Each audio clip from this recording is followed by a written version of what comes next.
জ্বালানি তেলের দাম বৃদ্ধির প্রেক্ষিতে সারা দেশে বাস ভাড়া বাড়ানোর ঘোষণা দিয়েছে সরকার। ঢাকা ও চট্টগ্রাম মহানগর সহ দূরপাল্লার বাসে প্রতি কিলোমিটারে ভাড়া বেড়েছে 11 পয়সা। সরকার নির্ধারিত ভাড়ার চেয়ে অতিরিক্ত আদায় করলে কঠোর ব্যবস্থা নেওয়ার হুঁশিয়ারি দিয়েছেন সড়ক পরিবহন ও রেলপথ মন্ত্রী শেখ রবিউল আলম। বিস্তারিত জানাচ্ছেন বিলাল হোসেন। যুক্তরাষ্ট্র ইরান যুদ্ধকে কেন্দ্র করে বিশ্বব্যাপী জ্বালানি সংকট চরম আকার ধারণ করেছে। এমন পরিস্থিতিতে সরবরাহ ঠিক রাখতে 18 এপ্রিল ডিজেলের দাম 15 টাকা বাড়িয়ে 115 টাকা করে সরকার।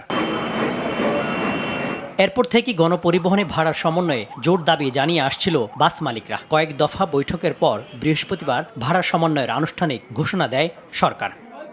আপনারা জানেন, সচিবালয় সংবাদ সম্মেলনে সড়ক পরিবহন মন্ত্রী জানান, সকল গণপরিবহনে কিলোমিটারে 11 পয়সা বাড়বে ভাড়া। ভবিষ্যতে তেলের দাম কমলে বা বাড়লে হবে সমন্বয়। সবার সাথে মিটিং করে যারা এই সেক্টরে যুক্ত 11 পয়সা পার কিলোমিটার বাড়া না সমন্বয় বলবো আমি। সব তেলের দাম পুনরায় কমলে আবার এই একই প্রক্রিয়ায় ভাড়া কমবে, আবার তেলের দাম যদি বাড়ে কোনো কারণে তাহলে একই প্রক্রিয়ায় ভাড়া সমন্বয় হবে। সর্বনিম্ন ভাড়া 10 টাকা থাকবে জানিয়ে শেখ রবিউল আলম বলেন, এই ভাড়া বৃদ্ধি শুধুমাত্র ডিজেল চালিত বাসের ক্ষেত্রে প্রযোজ্য হবে। সিটি কর্পোরেশন এরিয়ায় এখন মনে হয় 2 টাকা 42 পয়সা আছে পার কিলোমিটার, সেটা 11 পয়সা যুক্ত হয়ে 2.53 টাকা। আবার যদি আন্তঃজেলা যান 2 টাকা 12 পয়সা আছে, সেখানে আবার 11 পয়সা যুক্ত হবে, 2 টাকা 23 পয়সা হবে পার কিলোমিটার। না, এই সিদ্ধান্তের ব্যত্যয় যদি বাস মালিকরা করতে চেষ্টা করে, ডেফিনেটলি বাস মালিকদের বিরুদ্ধে শক্ত অবস্থান এবং শক্ত ব্যবস্থা নেওয়া হবে।